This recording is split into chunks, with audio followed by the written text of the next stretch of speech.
Hi friends, welcome to Jyothisri Telugu reviews YouTube channel. Anandi విషయంలో అలేఖ్యకు ఊహించని shock ఇచ్చిన ఆదిత్య, జీవన చెంపపగలగొట్టిన చైతన్య. ఆనంది, ఆదిత్య ఇద్దరూ కూడా ఆఫీస్కైతే వస్తారు. ఆనంది అయితే డిజైన్స్ గురించి చెప్తూ ఉంటుంది. మన డిజైన్స్ చాలా గొప్ప పేరు వచ్చాయి, చాలా బాగా కూడా వెళ్తున్నాయి.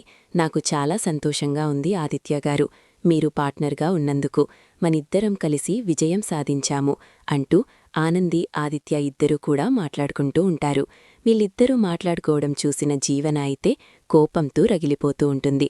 చూశావా జీవన, వాళ్ళిద్దరూ ఎంత క్లోజ్ అయిపోతున్నారో, ఇలా అయితే వాళ్ళని ఎలా విడదీస్తాము అంటూ అలేఖ్యానంగానే, విడదీయలేము అనిపించినప్పుడు మనం ఇంకో స్టెప్ ముందుకు వేయవలసిందే.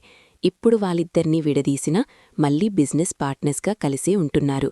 అలా ఉండకూడదు అంటే ఆనందియే లేకుండా పోతే ఇంకా ఎలాంటి ఇబ్బంది ఉండదు కదా అంటూ అనంగానే, ఏం మాట్లాడుతున్నావు జీవన, ఆనంది లేకుండా పోవడమేంటి అంటే ఆనందినేదైనా చెయ్యాలి అనుకుంటున్నావా అంటూ అడుగుతూ ఉంటుంది అలేఖ్య. అయితే అవును, నీ జీవితానికి సమస్య ఉండకూడదు, ఆదిత్యాన్ని సంతమవ్వాలి అంటే ఆనంది ఉండకూడదుగా. ఆనంది అంటూ లేకపోతే ఆదిత్య ఎలాగో నిన్ను ప్రేమించాడు కాబట్టి ఇక నీ సొంతమవుతాడు. నువ్వనుకున్నది కూడా నెరవేరుతుంది. ఇక నువ్వు, ఆదిత్య ఇద్దరూ కలిసి ఆనందంగా ఉండొచ్చు. మనకి ఆనంది అట్టు కూడా ఉండదు. మనమనుకున్నది సాధించొచ్చు అంటూ జీవన అయితే చెప్తూ ఉంటుంది. ఇదంతా వినడానికి బానే ఉంది జీవన, కాని అమలు చేస్తేనే ఎలా ఉంటుందో.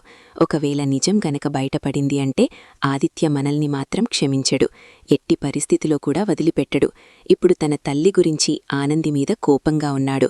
కాని ఆనంది అంటే ఆదిత్యకి ప్రాణం. ఆనందిని ఎంత ప్రాణంగా ప్రేమించాడో అది నాకు తెలుసు, అందుకనే భయమేస్తుంది అంటూ అనంగానే, చూడు, నీకు ఆదిత్య కావాలా వద్దా?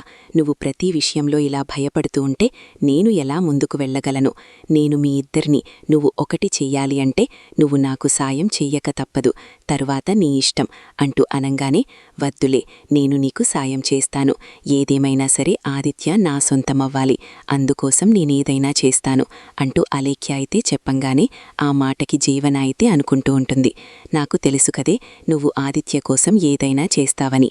నిన్ను పావుగా వాడుకొని నా చేతులకి మట్టంటకుండా ఆనందిని పైకి పంపించేస్తాను. ఆనంది శాశ్వతంగా దూరమవుతే తప్ప నేను ఆ ఇంటికి మహారాణిని నవ్వలేను. ఆనంది లేకపోతే ఎలాగో అది చప్పించేవాడైపోతాడు. ఇక ఎవరి మాట కూడా వినిపించుకోడు, ఎవరికి కనిపించినంత దూరంగా వెళ్ళిపోతాడు.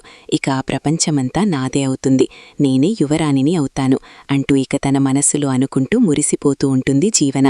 తను అనుకున్న విధంగానే ఇక తన మనుషులకైతే చెప్పి ఆనందికి యాక్సిడెంట్ అయ్యేలా అయితే చేస్తుంది. ఇక ఇంతలో అక్కడే ఉన్న కొంతమంది అయితే ఆనందిని హాస్పిటల్లో అయితే జాయిన్ చేస్తారు. ఇక ఈ విషయం తెలుసుకున్న ఆదిత్య అయితే కంగారుగా హాస్పిటల్కైతే వస్తాడు. అప్పుడే ఇక డాక్టర్స్ అయితే, ఈమెకి చాలా సీరియస్గా ఉంది, మీరు ఏమవుతారు అంటూ అనంగానే, నేను తన భర్తని డాక్టర్, తను నా భార్య, తనకి ఏదైనా జరిగితే నేను తట్టుకోలేను, దయచేసి నా భార్యని కాపాడండి అంటూ అనంగానే, మీరు కంగారు పడకండి, తనకి తలకి గాయం అవ్వడంతో తను స్పృహ లేకుండా పడి ఉంది. ఖచ్చితంగా తనకి వైద్యం చేస్తే మళ్ళీ నార్మల్ స్థితికి వస్తుంది, కానీ కొంచెం సీరియస్గానే ఉందనే చెప్పాలి, ఇంకంతా దేవుడి దయ అంటూ ఇక డాక్టర్ అయితే చెప్పంగానే ఆదిత్య అయితే చాలా బాధపడుతూ ఉంటాడు.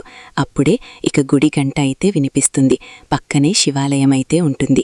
ఇక గుడి లోపలికి వెళ్ళి ఆదిత్య అయితే, ఏంటిది నీ భక్తురాలికి ఇన్ని కష్టాలా, ఇన్ని సమస్యలా, నువ్వున్నావని నమ్ముకుని నిన్నే ఆరాధిస్తూ నీకోసమే తనన్నీ చేస్తూ ఉంటుంది, అలాంటి తనని ఈ విధంగా ఎందుకు శిక్షిస్తున్నావు? ఎందుకు తనని ఈ పరిస్థితికి తీసుకువచ్చావు? నువ్వున్నావని నమ్మిన వాళ్ళందరికీ నువ్విలాగే శిక్ష వేస్తూ ఉంటావా? వాళ్ళకి ఎప్పుడూ కూడా ఆనందమన్నదే ఉండదా? ఆనంది జీవితంలో ఎప్పుడూ కూడా సంతోషమన్నదే లేదు. నాతో పెళ్లైన దగ్గర నుంచి ఏదోటి సమస్య వస్తూనే ఉంది, తను ఎదుర్కొంటూనే ఉంది, తనకంటూ ఇక ఆనందంగా ఉండే యోగ్యతే లేదా అంటూ ఇక ఆదిత్య అయితే శివాలయంలో బాధపడుతూ ఉంటాడు. అప్పుడే హాస్పిటల్కి జ్యోతి, సూర్య, సునంద, శశకం, పద్మమ్మ, సింహాద్రి అందరూ కూడా వస్తారు. అందరూ కూడా ఆనందిని చూసి చాలా బాధపడుతూ ఉంటారు. ఇంతలో సునంద అయితే, నేనొక మూర్ఖురాని, ఆనంది గురించి తెలిసి కూడా అపార్థం చేసుకున్నాను. నా చేతులతోనే తనని బయటికి గెంటేశాను. నేను ఎంత పాపిష్టి పని చేశానో ఇప్పుడు అర్థమవుతుంది అంటూ సునంద అయితే బాధపడుతూ ఉంటుంది. ఇక జ్యోతి, సూర్య కూడా కుమిలిపోతూ ఉంటారు. మేము కూడా తనని అపార్థం చేసుకున్నాము. కుట్టి మాకు చిన్నప్పటినుంచి తెలుసు. అయినా కానీ అర్థం చేసుకోకుండా తనని అన్యాయంగా అపార్థం చేసుకుని అసలు పట్టించుకోకుండానే వదిలేశాము అంటూ జ్యోతి, సూర్య కూడా బాధపడుతూ ఉంటారు.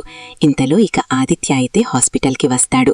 ఇక అందరినీ చూసి మీ అంతా ఎందుకు వచ్చారు అంటూ అడగంగానే అదేంటి ఆదిత్య అలా మాట్లాడుతున్నావు అంటూ సునంద అయితే అడుగుతూ ఉంటుంది. ఇంకేం మాట్లాడమంటావు?